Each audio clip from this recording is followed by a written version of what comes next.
ઓહો હો, ઠંડી પડે કે હું? અરે બેન હિમ પડે હે હિમ. અરે બેન ઠંડી એવી પડે હે ને મારથી તો સહન નથી થાતી. અરે બેન લોહી ઠરી ગયું, આવી ઠંડી તો કોઈ દી નથી પડી હો. અરે બેન આંબાલાલ પટેલે આગાહી કરી હતી 10 વર્ષમાં જેવી ઠંડી નથી પડી ને એવી આ વર્ષે ઠંડી પડી. પેલા તું મોઢું ધોઈ આવ ગંધારી, હવારની આમ નામ વાતું જ કરે હો. ના વો મારે કાઈ મોઢું ધોવા નથી જાવું.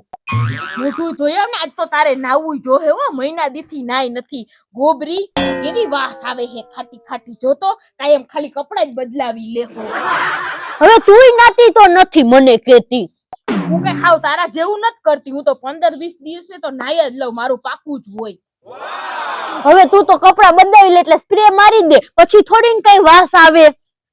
ઝાડુ નાખમાં માણા સાંભળે તો ભૂંડા લાખું હાલી હું નીકળી. અરે બેન શિયાળામાં નાવાનું ન હોય, હારું હારું ખાવાનું હોય. હા ઈ વાત તો તારી સાચી હે હો. હાલ ને બેન આપણે અડદિયા પાક બનાવીએ. હવે આ બાજુ આરતી બેન રીએ ને આ બાજુ જસુ માસી રીએ, આપણા પાડોશી કેવા હે તને તો ખબર જ છે ને, સુગંધ આવી ઈ ભેગા આવી જાહે. હાવ સાચી વાત છે, હખેથી કઈ હારું ખાવા ન દીએ. હા તો બેન ઠંડી તો બહુ પડે હે, હાલે તાપડા આગળ જઈએ, તાપણું કરીએ. હા ઈ વાત સાચી છે, હાલ હાલ મને હાલ. લાગે હે.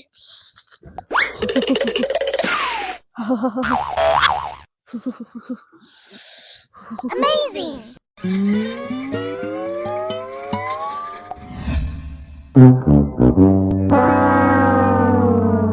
જો આ આરતી બેન આવ્યા, હું તને કહેતી હતી ને કે આરતી બેન હક નો દીએ. આરતી બેન તાપવા આવ્યા હો, કઈક વાસ આવે હે કે નહીં વધારે પડતી? આવી ખરા હો. અરે ના રે ના વધેતા બેન, મને તો ઠંડી લાગે જ નહીં, તો તાપવા આવું ને તો હું કામ આવ્યા? અરે હું તો આ પાપડ શેકવા આવી. ઈ અમારા તાપડામાં તમે ક્યાં શેકવા આવ્યા? હા અરે મારે ઘરે ગેસનો બાટલો પૂરો થઈ ગયો વધેતા બેન, અને મારે પાપડની ટેવ રહી, મારે પાપડ વિના નો હાલે એટલે. અહીંયા નથી શેકવાનો પાપડ. હા હવે શેકવા દે ને. અલ્યો વધેતા બેન તમે પાપડ શેકી નાખો ને, હું ભૂમિ બેન હારે વાત કરું. લાવો. અરે ભૂમિ બેન તમને બહુ ઠંડી પડે હો. હું પેલા કાશ્મીરમાં રહેતી ને, ત્યાંના લોકોને બહુ ટાઢ નો સહન થતી. ઈ લોકો પછી ને મુંબઈ રહેવા વયા જતા, પણ હું તો હે ને કાશ્મીરની ઠંડીમાં ગોલા ખાતી. હે આરતી બેન અહીંયા ગોલા મળતા આવી ઠંડીના?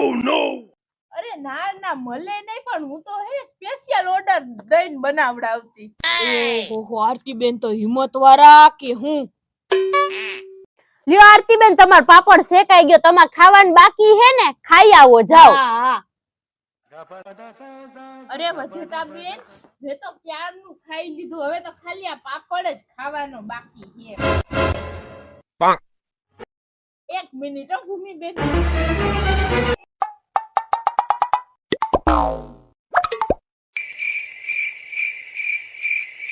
હેલો એ એસી ચાલુ કરી દેજો હો, એ આ રૂમ ઠંડો થઈ જાય ને અમને આવું ઘરે. એ હા આરતી બેન તો લોટા જેવા હે હો. હા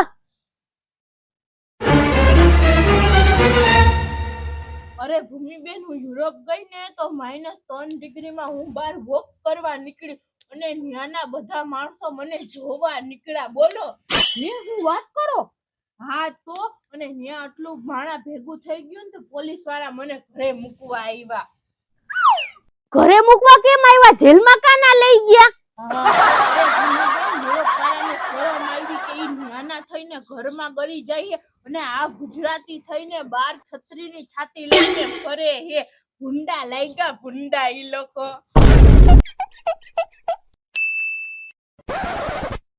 હે આરતીબેન તમને ઠંડી કેમ બહુ નથી લાગતી? અમને તો બહુ ઠંડી લાગે હે હો, રેવાતું નથી. હા ઓ તમારી સાલ આપું? ના ના બેન તમારે જોઈએ? ના ઓ. અરે ભૂમિ બેન હું સિમલા મનાલી ગઈ હતી ને, ત્યાં મનાલી માં આખો બરફનો ડુંગરો પડ્યો, અને ત્યાં હે ને માણા ડટાઈ ગયા, અને બધા માણાને મેં આમાં બરફ કરી અને બધાય ફીંગડી પકડીને કાઢ્યા. બોલો ઓહો તો આરતીબેન તમને ઇનામ મળ્યું હોય છે ને ના ના ઇનામ કઈ ના મળ્યું તો ચા પાઈતી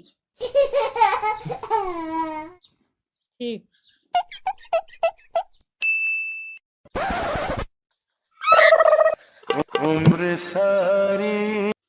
હે આરતીબેન તો તમે ઠંડા પાણીથી નાતા આવ્યો ને કા આવો ભજેતા બેન હું તો ઠંડા પાણીએથી જ ન જે ગરમ પાણીએથી નાય ને એમાં ધૂળ પડી કેવાય હા કઈક વાસ તો ધીમે ધીમે વધતી જ જાય છે ઓ હવે તો બહુ આવે બેન, હું શું કહું આ ડેન્જર વાસ આરતીબેન ની છે આરતીબેન નાતા જ નથી હા તો આમ જોવો અરે હું આમ આમ જોવો. ખોટું બોલો હો જસ્તુ જોવો માસી આમ. તમે જોવો જોવો જો આ રહી ટોપી આમ જોવો એ જસ્તુ જો માસી આ એક આ બે આ ત્રણ આ ચાર આ તો ભૂમિબેન આટલું બધું પહેર્યું ને એટલે વાસ બહાર નો નીકળી હઈ ગઈ વાર લાગી વાસ ને નીકળતા વાર લાગી આ હે ને મને એમ કે તમને કીધું ને કે મને ઠંડી નથી લાગતી હા ઠંડી નથી લાગતી કે જરાય કે તમને બહુ લાગે ઈ કે અરે આ એક નંબર ના ફેંકું છે અને તમારે જો કોઈ આવા મિત્રો હોય આરતીબેન જેવા ફેંકું તો આ વિડિયો તમે એને શેર કરી દેજો